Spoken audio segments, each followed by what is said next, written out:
এক মন্দিরের মেঝেতে পড়ে থাকা এক পাথর ওই মূর্তি পাথরকে জিজ্ঞেস করলো এবং তাকে দেখে আফসোস করে বলল যে মানুষ তোমাকে কত সম্মান করে, কত ভালোবাসে, কত আদর করে, তোমার গলায় ফুলের মালা দেয় আর তোমার পায়ে প্রণাম করছে, আর মানুষ আমাকে সারাটা দিন শুধু পাড়িয়ে যাচ্ছে, পিষ্ট করে ফেলছে।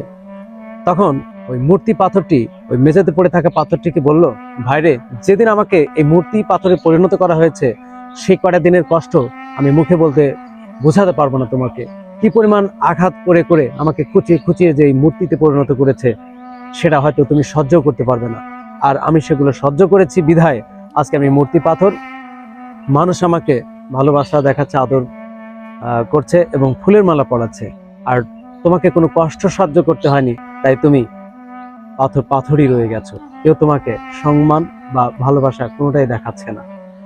এই গল্প থেকে মোরাল হচ্ছে এটাই যে যত বেশি কষ্ট, যত বেশি পরিশ্রম, যত বেশি আঘাত বা বাধা বিপত্তি, তত বেশি সাকসেস এবং জীবনটা তত বেশি সুন্দর হবে। এটাই বাস্তব। আশা করি মেসেজটা ক্লিয়ার। ভালো থাকবেন সবাই, সবার জন্য শুভকামনা। Keep following. আল্লাহ হাফেজ।